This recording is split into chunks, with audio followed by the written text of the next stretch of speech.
शांति। आज 2/12/2023 2 दिसंबर 2023 मीठे बाबा के मधुर मुरली का मुख्य सार है। मीठे बच्चे, समय प्रति समय ज्ञान सागर के पास आओ। ज्ञान रत्नों का बखर माना सामान भरकर फिर बाहर जाकर डिलीवरी करो। विचार सागर मंथन कर सेवा में लग जाओ।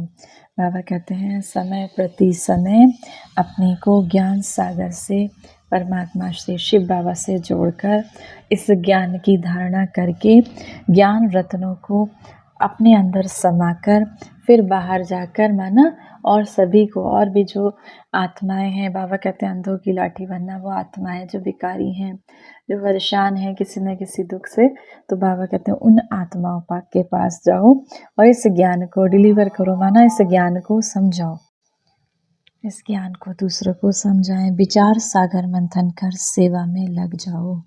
विचार करो पहले खुद से इस ज्ञान के, बाबा ने हमसे आज क्या कहा और क्यों कहा, इससे क्या होगा। तो बाबा कहते हैं इस ज्ञान का सागर का मंथन करो और सेवा में लग जाओ। प्रश्न है आज की मुरली से, सबसे अच्छा पुरुषार्थ कौन सा है, कार्य कौन सा है, बाबा को कौन से बच्चे प्यारे लगते हैं। उत्तर, किसी का भी जीवन बनाना ये सबसे अच्छा कार्य है। किसी के जीवन बनाना, किसी का भाग्य बनाना, बाबा कहेंगे सबसे अच्छा कार्य है। बच्चों को इसी कार्य में लग जाना चाहिए। कभी अगर कोई भूल हो जाती है तो उसके बदले में खूब सर्विस करो। पॉइंट बहुत अच्छा है नोट करने वाला, कि अगर कभी कोई भूल होती भी है तो बाबा कहते हैं फिर उसको कैसे मिटा सकते हो, खूब सर्विस करो। सबसे पहले तो बाबा के सामने बताओ, नहीं तो वह भूल दिल को खाती रहेगी। तो बाबा से उसके बदले में खूब सर्विस करो। बाबा कहे नहीं तो दिल खाती रहेगी। बाबा को ज्ञानी और योगी बच्चे बहुत प्यारे लगते हैं। बाबा को वो बच्चे जो उस ज्ञान को दूसरों को सुनाते हैं, स्वयं धारण करते हैं और बाबा को याद करते हैं। तो बाबा को ज्ञानी और योगी बच्चे बहुत प्यारे लगते हैं।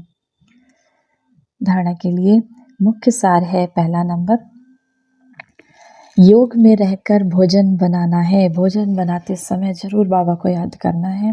योग में रहकर ही भोजन खाना और खिलाना है। दूसरी पॉइंट, बाबा ने जो समझाया है उस पर अच्छी रीति से विचार सागर मंथन कर योग युक्त होकर औरों को भी समझाना है।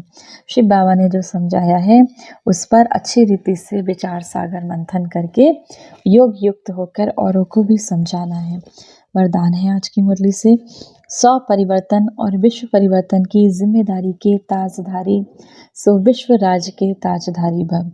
जैसे शिव बाबा के ऊपर, प्राप्ति के ऊपर हर एक अपना अधिकार समझते हो, जैसे हम बाबा के ऊपर, बाबा से जो हमें प्राप्तियां होती हैं उस पर अपना हम सब अधिकार समझते हैं, ऐसे ही 100 के परिवर्तन और विश्व परिवर्तन दोनों के जिम्मेदारी के ताजधारी बनो, तब विश्व राज के ताज अधिकारी बनेंगे।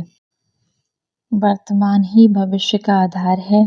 चेक करो और नॉलेज के दर्पण में देखो कि ब्राह्मण जीवन में पवित्रता का, पढ़ाई और सेवा का डबल ताज है। यदि यहाँ कोई भी ताज अधूरा है, अगर यहाँ पे कोई ताज अधूरा है तो वहाँ भी माना सतयुग में छोटे से ताज के अधिकारी बनेंगे। अभी यहाँ पे हम स्वयं को परिवर्तन करने की जिम्मेदारी, विश्व परिवर्तन की जिम्मेदारी, बाबा के इस रुद्र ज्ञान यज्ञ में इस सृष्टि को पावन करने की जिम्मेदारी के ताजधारी बनेंगे। तो बाबा कहते हैं वहाँ भी आप ताजधारी बनेंगे। यदि यहाँ कोई ताज अधूरा है तो वहाँ भी छोटे से ताज के अधिकारी बनोगे। स्लोगन है आज की मुरली से, सदा शिव बाबा की छत्र छाया के अंदर रहो।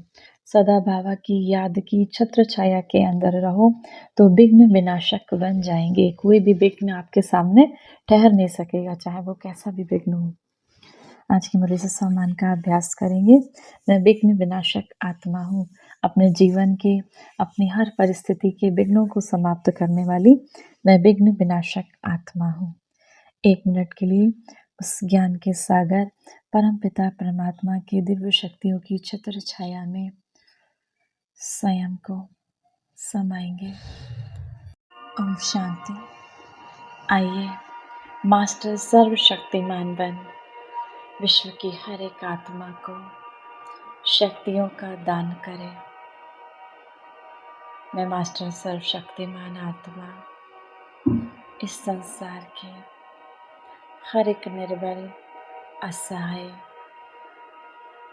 दुखी आत्मा को शक्तियों का प्रकाश दे रही हूँ।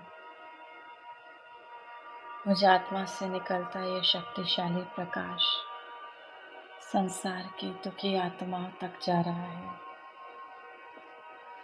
विकारों से ग्रसित उन आत्माओं तक जा रहा है जो विकारों में रहकर अधीन हो गई। इस संसार की हर एक आत्मा निर्विकारी बनती जा रही है, ईश्वरीय शक्तियों से संपन्न होती जा रही है। ये संसार ईश्वरीय शक्तियों से भरपूर हो गया।